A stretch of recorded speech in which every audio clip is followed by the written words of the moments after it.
No one remembered the exact moment when humans stopped asking for respect and started earning fear instead. Across the scattered empires of the Orion Spur, there was a whispered warning. Never provoke a species raised by storms, tempered by struggle, and united by pain.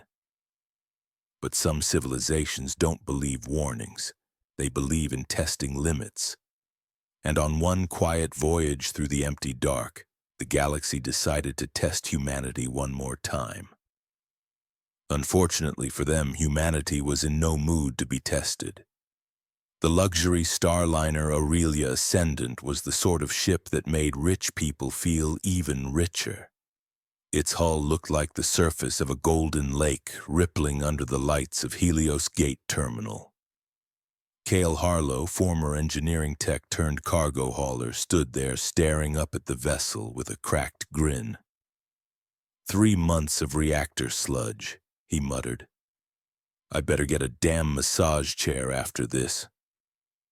He tugged his worn duffel strap, brushed off dust that never left his coveralls, and walked toward the boarding tunnel. The moment he stepped inside, the universe transformed. The corridor was a wave of warm air and subtle jasmine scent. Smooth lighting glowed like sunlight filtered through honey. Soft orchestral notes drifted in the air. So calming, Cale actually wondered if someone was sneaking sedatives through the vents. First class, where carpets felt like the fur of mythical cloud animals, where the walls had gold filigree, where the seat cushions looked softer than the beds Cale grew up on. He lifted his bag toward an overhead locker, finally, ready to sit like a human being for once. Then a voice shattered the peace. Not loud, not shouting, just powerful, deep enough to make the lights themselves hesitate. Please, move back, a flight attendant sounded terrified. And then, I am trying. The reply rumbled like shifting mountains. Cale turned his head and froze. Standing in the narrow economy aisle was a creature that didn't belong on a luxury liner. A towering Ravkan warrior, 8 feet of armored muscle and stone-gray skin with glowing amber eyes like molten ore. Their species was infamous, conquerors, hunters, and one-time enemies of humanity. But this one wasn't roaring. He was stuck, literally stuck. His shoulders were wedged between the armrests, preventing him from reaching his assigned seat.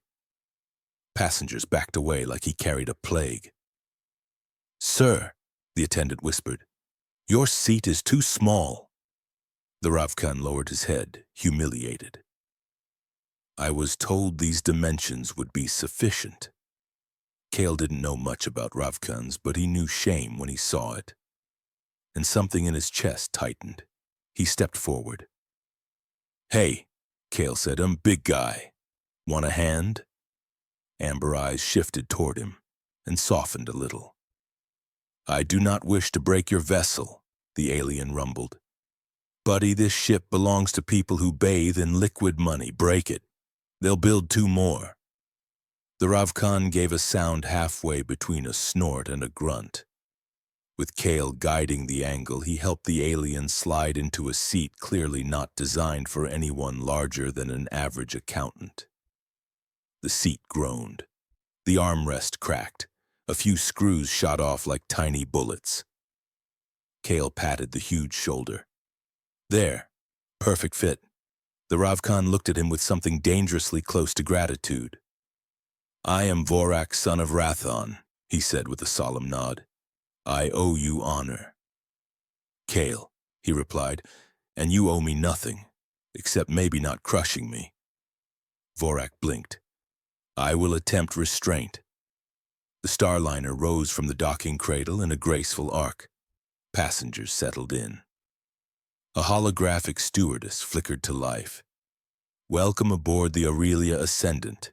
Estimated travel time to Lyria Prime is 42 hours. Please enjoy the journey. Cale reclined. 20 seconds later, he was asleep.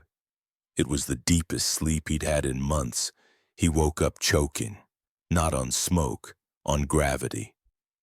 An explosion shook the ship so violently the lights turned blood red. Passengers screamed, trays flew, ceiling panels cracked. The ship lurched again, and every alarm Cale had ever heard began blaring at once. Hull breach, deck 6. Power loss, primary engines. Warning, pirate interceptors approaching. Cale staggered into the aisle. Vorak, you good? The Ravkan unbuckled, snapping the seat restraints like paper. I am intact, but this vessel is not.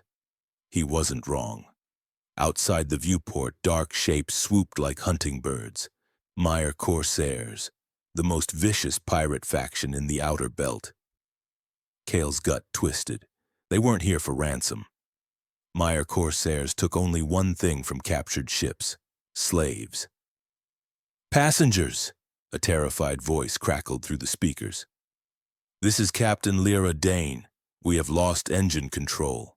All escort security teams are down. Anyone with technical or combat capability, report to the forward junction chamber. Cale and Vorak exchanged a look. Cale sighed. Guess that means us. Vorak stood, nearly scraping the ceiling. I will protect the weak. That's the spirit, Cale muttered.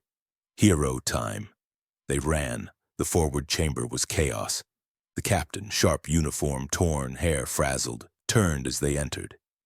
You, too? What can you do? Cale pointed to himself. I'm an engineer. She blinked. A good one? Define good. Can you stop us from becoming a burning coffin? Yes, then yes. Her eyes flicked to Vorak. And you? The Ravkan straightened to full height. I am Vorak. I break things. Or protect things. He paused. Your choice. Then both of you follow me. The captain's face transformed from fear to hope. The engine room was the dying heart of the ship. Steam hissed from ruptured pipes. Sparks shot in angry bursts. The core chamber flickered between power and near darkness. Cale rolled up his sleeves. Okay, I can stabilize the remaining drive. Another explosion rocked the ship. Vorak braced a collapsing bulkhead overhead with one arm. Cale, work quickly. No pressure, huh? Moments later, the emergency display flashed something worse. Unauthorized docking, hostile borders. Vorak's eyes narrowed. They come. Cale swallowed. Buy me 3 minutes. Vorak cracked his neck. I will buy you forever. The door exploded inward. Meyer Corsairs poured in, masked raiders with jagged armor and shock rifles. Vorak met them with a roar that shook the engine room. He moved like a hurricane wearing skin. One pirate flew across the chamber. Another's weapon shattered under Vorak's grip. The third fired, but Vorak grabbed him, using him as a shield. Cale, Vorak yelled. How much longer? 2 minutes. Vorak's stance tightened. Then they will only live for one. But then, a new threat. A Corsair leader stepped through the smoke. 10 feet tall. Mechanized exosuit. A laser halberd glowing like a molten blade. Kneel, the leader hissed through a modulated growl. Or burn. Vorak bared his teeth. Cale, when the star burns too hot. Yeah, Cale shouted. We jettison the unstable mass. Vorak nodded and charged. Vorak caught the blade between his palms, skin blistering instantly, then head-butted the leader so hard the exosuit's visor cracked. They battled like ancient gods. Metal rang, sparks flew. The engine room shook with every hit. The Corsair swung with a roar. Vorak staggered, bleeding. The leader raised the halberd for the final strike. Cale, Vorak roared. Now! Cale slammed his fist on the release panel. A cargo lock blew open. Vacuum howled. And everything not bolted down was sucked toward the opening. The Corsair leader screamed as he was ripped off his feet and blasted into the void. Vorak slammed his claws into the floor, holding on until Kale restored the seal. Silence, smoke, blood. Kale collapsed, panting. "Remind me never to do that again," Vorak chuckled weakly. "I cannot promise I will remember." Kale finished the last override. The engine hum stabilized. The lights steadied. Captain Lyra spoke over the intercom. "We've regained partial control. The pirates are retreating." The ship lived. Barely, but it lived. Kale leaned back. Vorak sat beside him. "You fight well," the Ravkan said, "for someone so fragile." "And you fight well for someone who breaks chairs," Kale replied. Vorak tilted his head. "Perhaps. We are a good pair." Kale nodded slowly. Yeah, we are." When the ship finally limped into orbit around Lyria Prime, passengers cheered. But Kale wasn't listening. He was staring out the viewport, thinking humanity didn't want to be feared, didn't seek it about the warning the galaxy ignored. But on this quiet voyage, with pirates swarming and 2 strangers saving 1,000 souls, the truth became clear. Humans didn't survive because they were strong. They survived because they refused to stay down. Vorak placed a huge hand on Kale's shoulder. "You have earned my oath," he said. "From this day, I stand with you."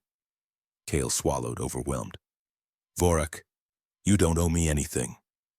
The Ravkan shook his head. "Honor is not debt, it is choice. It is..." And for the first time in a long time, Kale felt like the universe wasn't so damn empty. Out there, in the endless dark, whispers would soon spread. A human and a Ravkan stood against an entire Corsair fleet, and won. And the galaxy would remember once again why you never corner a species raised by storms. Thanks for listening. If you enjoyed this story, hit that subscribe button for more tales from across the galaxy. See you next time.